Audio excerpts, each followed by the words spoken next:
নমস্কার। দেখুন এখানে আমি কিছুটা চাল কুমড়োর খোসা ঝিরিঝিরি করে কেটে একটু ভাপিয়ে নিয়েছি। হুম,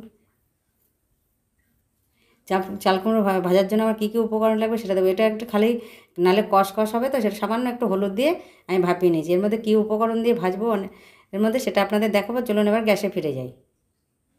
আপনারা তো লাউয়ের খোসা ভেজে খেয়েছেন, চাল কুমড়ো খোসা ভাজা খেয়েছেন কিনা জানি না। আমি চাল কুমড়ো ভাজা করবো আজকে। খোসাটা এই যে উচ্ছে দিয়ে আমি এগুলো ছোটো ছোটো উচ্ছে আমি সব কেটে নিয়েছি। দেখুন মাঝখান থেকে দু টুকরো করে তারপরে আমি কেটে নিয়েছি, একদম পাতলা পাতলা করে কেটেছি, দেখে বুঝতে পারছেন। উচ্ছে দিয়ে আপনারা একবার ভাজা করে খেয়ে দেখুন, আশা করি খুব ভালো লাগবে। যারা খেতে ভালোবাসেন তেতো, সকলের কাছে অনুরোধ রইল লাইক দিয়ে পুরো ভিডিওটি দেখার জন্য। চলুন এবার গ্যাসে ফিরে যাই। দেখুন গ্যাসটা জেলে আমি একটা কড়াই বসিয়েছি। কড়াইতে আমি একটু সর্ষের তেল দিয়েছি। সর্ষের তেলটা আমার গরম হয়ে গেছে। আমি এর মধ্যে একটু ফোড়নের জন্য দিয়ে দেবো।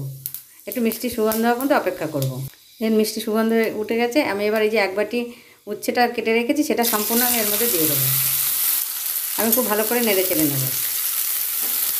এর মধ্যে দিয়ে দেবো হলুদ, দিয়ে দেবো স্বাদ অনুসারে নুন। আমি ওটা চাল কুমড়ো খোসার মধ্যে একটু সামান্য হলুদ দিয়ে সেদ্ধ করেছি, ওর মধ্যে কোনো নুন দিইনি। এখন আমি এর মধ্যে নুন দিচ্ছি। নুন আপনাদের স্বাদের মতন দেবেন, নুনের স্বাদটা সকলের সমান থাকে না। এবার খুব ভালো করে নেড়ে চেড়ে নেবো। এটা একটু অল্প অল্প লাল হয়ে যাবে, তারপরে খোসাটা দেবো। তারপরে আমি ফিরে আসছি। এর মধ্যে আরও উপকরণ দেবো, দেখতে থাকুন। সঙ্গে থাকলে দেখতে পাবেন আমি আজকে চাল কুমড়ো খোসা ভাজা করছি কীরকম করে। আপনারা চাল কুমড়ো ভাজা খেয়েছেন কিনা জানি না, আমার মতন করে খেয়ে দেখুন, আশা করি খুব ভালো লাগবে। দেখুন অল্প অল্প লাল হয়ে গেছে। এই পর্যায়ে আমি চাল কুমড়োর খোসাটা সম্পূর্ণ দেবো। চাল কুমড়োর খোসাটা সম্পূর্ণ ঢেলে দেবো। আরও উপকরণ দেবো এর মধ্যে, দেখতে থাকুন, সঙ্গে থাকুন।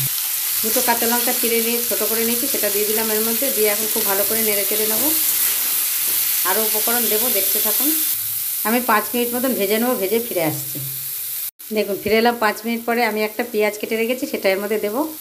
মাঝারি সাইজের একটা পেঁয়াজ কেটে রেখেছি, সেই পেঁয়াজটা সম্পূর্ণ এর মধ্যে দিয়ে দেবো। সম্পূর্ণ পেঁয়াজটা দিয়ে দিয়েছি। এখন আমি লাল লাল করে ভাজা পর্যন্ত অপেক্ষা করব। পেঁয়াজটা দিয়ে খুব ভালো করে মিশিয়ে নেব। এখন লাল হয়ে ভাজা হয়ে ফেরত আসবো তারপরে। দেখুন কত সুন্দর লাল লাল ভাজা হয়ে গেছে। আপনারা চাইলে এতে চিনি দিতে পারেন, আমরা এতে চিনিটা খাই না বলে এই জন্য দেইনি। তেঁতোর মধ্যে চিনিটা দেইনি, কেন খোসা দিয়ে ভাজা আপনারা খেয়েছেন কিনা জানি না। একবার করে খেয়ে দেখুন। আমার এটা হয়ে গেছে, নামিয়ে নেব। সকলে ভালো থাকবেন, সুস্থ থাকবেন। ধন্যবাদ। আর কীরকম হলো আপনারা কমেন্ট বক্সে জানাবেন।